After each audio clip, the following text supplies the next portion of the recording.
Dependency is the cause of most ills. This is where we stopped reading last time.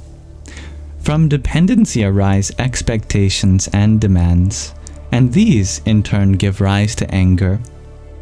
We become angry if someone refuses us something that we wanted, or if something that we depend upon is taken away.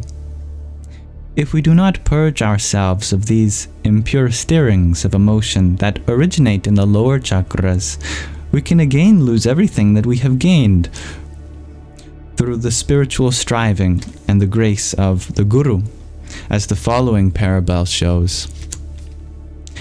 In the jungle lived a yogi who possessed many siddhis, many spiritual abilities. And in his hut there lived a little mouse that he spoilt daily with small tidbits. I saw a little mouse at dinner the other day, and it was so cute. It must have been just a baby or however old it was, because it was just the size of like a thumb. Even its tail was so short. Every time the servers were going back and forth, I would throw a little piece of bread towards the little mouse, and it would come out and eat it. Anyway, let's see if there's a lesson for me to learn from that too. One day the mouse lamented, "Master, I am so unhappy." "What makes you unhappy, little mouse?" asked the master. "I am scared of the cat that prowls around your hut," squeaked the mouse. The master said, "You need not live in fear any longer. I will turn you into a dog." But one day, the dog ran to the yogi barking and trembling in agitation. "Master, I am terribly afraid because there is a gigantic tiger roaming the woods." "I will change you into a lion," decided the master.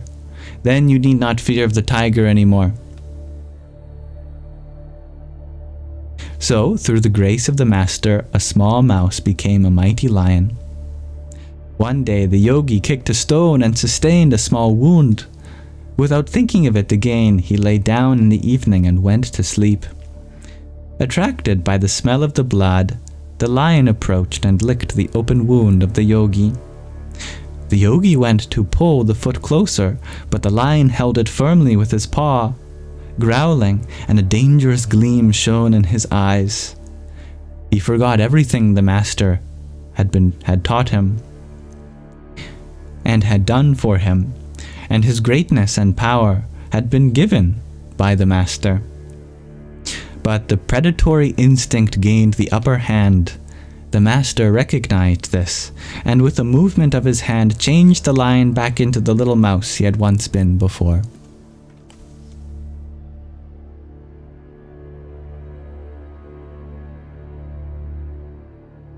The most important renunciation is inner renunciation, known as vairagya, dispassion towards worldly things in Sanskrit.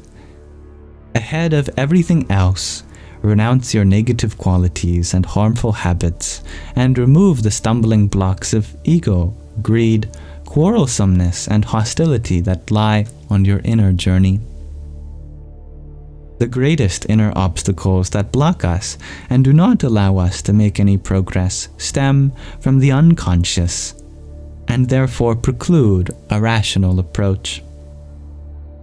An effective and helpful technique to bring light into the hidden crevices of our psyche is offered by self-inquiry meditation, Atma Vicharya, as it's called in Sanskrit. And the specific practice of self-inquiry meditation, as taught by the same author, is outlined in his other book called Yoga in Daily Life, The System, if anyone wants to check that out. It is recommended that this method be practiced within the framework of a meditation course, under the guidance of a teacher of the system, Yoga in Daily Life. But letting go is very difficult for us all. It gives rise to fear and defensiveness within us, because we are dependent upon our habits, even if they harm us or cause pain. We believe that we will lose our identity, our purpose in life, but the exact opposite is the case. Vairagya liberates us from fear and sorrow. Vairagya means to love all. Vairagya is love.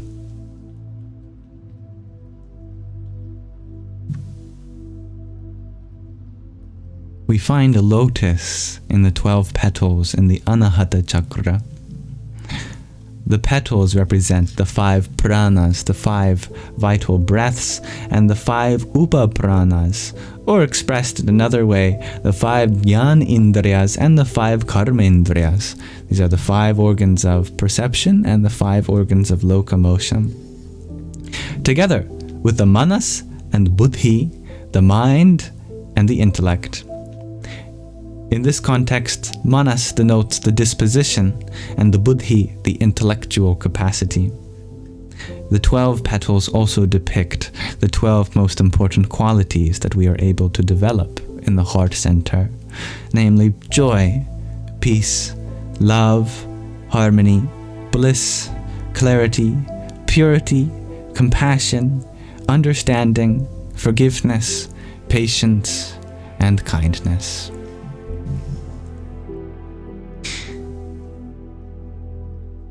To live with an open, loving heart means to awaken and cultivate these 12 qualities. When we sprinkle the lotus of the Anahata chakra with the water of bhakti, loving devotion, these 12 petals blossom into the celestial flower of universal love, the fragrance which delights everyone. So, thank you for listening.